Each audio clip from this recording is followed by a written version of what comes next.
یہ آپ کو پتہ ہے کہ آج خواجہ آصف صاحب کے جو ہاؤسنگ سوسائٹی ہے سیالکوٹ میں اس کو جو ہے وہ مسمار کیا گیا ہے،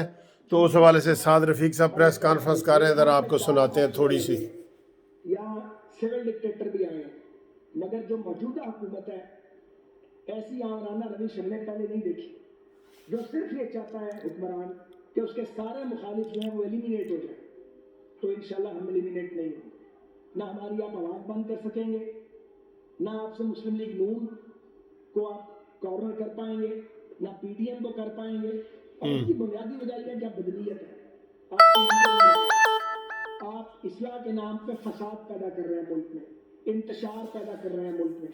آپ نے لوگوں کو گالی کی سیاست سکھائی ہے، آپ نے گالی دینے والوں کی پوری نسل کھڑی کر دی ہے، صحیح ہے، اب آپ ریاستی اداروں کا بدترین استعمال کر رہے ہیں۔ یہ وہی سول سرونٹس ہیں جن سے جب صحیح کام لیا گیا تو انہوں نے پنجاب کی حالت بھی بدلی اور مرکزی حکومت میں بھی سرو کیا، اب آپ چن چن کے کرپٹ اور بزدل لوگوں کو تعینات کرتے ہیں، تو جو بزدل افسران ہیں میں ان کو بھی یہ کہنا چاہتا ہوں جو کتاب اور قانون کے مطابق نہیں چلتے کہ یہ بزدلی ان کے کام نہیں آئے گی، انہوں نے بھی الٹیمیٹلی ریٹائر ہو کے گھر جانا ہے، جو گریڈ 22 میں لگے ہوئے ہیں، گریڈ 21 میں لگے ہوئے ہیں، کوئی چیف سیکرٹری بنا ہوا ہے، کوئی کمشنر بنا ہوا ہے، کوئی کچھ بنا ہوا ہے، کوئی کچھ بنا ہوا ہے، یہ بزدلی کام نہیں آئے گی، اور یہ دیانتداری کسی کام کی نہیں ہے، آپ بہت دیانتدار ہیں مگر آپ ظالم کا ہاتھ نہیں روک سکتے، آپ بہت آنیسٹ ہیں، بڑے کلین ہیں، مگر آپ ظلم ہوتا دیکھ رہے ہیں اور اس کو ہونے دے رہے ہیں۔ یہ میں سول سرونٹس کو بھی یہ میسج دینا چاہتا ہوں، ان سول سرونٹس کو جن کے بارے میں ہماری کبھی یہ رائے تھی کہ یہ شریف اور دیانتدار ہیں، دیانتدار وہ یقیناً ہوں گے، لیکن یہ کیسی دیانت ہے کہ آپ کی ناک کے نیچے لوگوں کے ساتھ زیادتی کی جاتی ہے اور آپ بیگانہ بن جاتے ہیں، تو بنے رہے آپ بیگانہ۔ اس بات کا بھی آپ کو جواب اور حساب آگے جا کے دینا ہے، ایک 4 آنے کی نوکری کے لیے، ایک چھوٹے سے اقتدار کے لیے، ایک چھوٹے سے اختیار کے لیے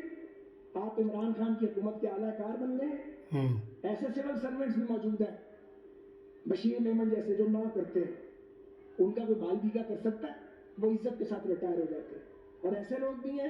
جو ساری زندگی عزت کماتے ہیں اور آخر میں ذلت لے کے ریٹائر ہوتے ہیں، ان کو بھی یہ بات سمجھ آنی چاہیے، نہیں آتی تو ہم پر کوئی بوجھ نہیں ہے، ہمارا کام کہنا ہے،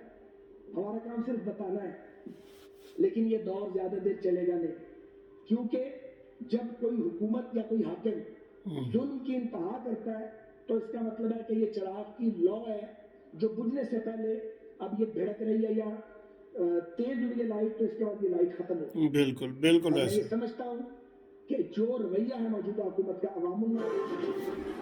مسلم لیگ نون کے سارے جو ممبران ہیں وہ بڑی سخت پریس کانفرنس کر رہے ہیں، ابھی ایاز صادق صاحب سابق سپیکر ہیں، وہ تھوڑی سی بات کر رہے ہیں، وہ بھی آپ کو تھوڑی سی سناتے ہیں۔ کبھی یہ نہیں ہوا کہ پبلک اکاؤنٹس کمیٹی یا اسٹینڈنگ کمیٹی نیشنل اسمبلی کی اس کو روکا جائے کہ وہ اپنا کام کرے، یا اس سے یہ کہا جائے کہ آپ یہ ایجنڈا نہیں لے سکتے۔ یہ پاکستان کی تاریخ میں پہلی دفعہ ہوا ہے کہ روکا گیا۔ تو جو روکنے والے ہیں یہ نیازی صاحب کی حکومت والے، ان کو کون سی ایسی فکر ہے، پریشانی ہے جو یہ براڈ شیٹ والا کیس پبلک اکاؤنٹس کمیٹی میں ڈسکس نہیں کرنے دیتے؟ وہ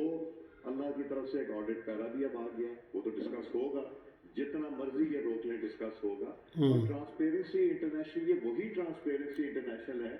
جس کو نیازی صاحب پکڑ کے اور دکھایا کرتے تھے اور لہرایا کرتے تھے کہ یہ ٹرانسپیرنسی انٹرنیشنل کی رپورٹ ہے، جس نے ان کو بدترین پاکستان کی تاریخ کا کرپٹ ترین حکومت لکھ دیا ہے، جس کو کبھی کہتے تھے یہ مسلم لیگ نون کے وقت کی چیز ہے، کبھی یہ کوئی اور۔ نیازی جناب کنٹینر پہ جو کھڑے ہو کے باتیں کرتا تھا وہ اور تھیں، اب نیازی بدلا ہوا ہے جناب، بدلا ہوا ہے، نیا پاکستان ہے نا یہ، کوئی اپنی غلطی کون مان رہا ہے؟ کوئی نہیں مان رہا جناب، یہ سنیں مزید۔ کا لکھا ہوا تھا کہ یہ بے نامی ٹرانزیکشن ہوئی ہے بنی گالا کی، بنی اس کا بے نامی کو انہوں نے ختم کر دیا اور اس کو کہا کہ باقی جتنے رستے میں بنی گالا کے زمینیں آتی تھیں ان سب کو ریگولرائز کر دیں، مگر ان کو گرا دیں، مسمار کر دیں، مگر ان کے گھر کو کر دیں۔ یہ بدنیتی نہیں تو اور کیا ہے۔ اور اب کل ایک انسان اپنی جان کھو بیٹھا ہے بنی گالا کے علاقے میں، ایک عمران خان، ہاں، حلیم خان کے اوپر پرچہ ہے، سینئر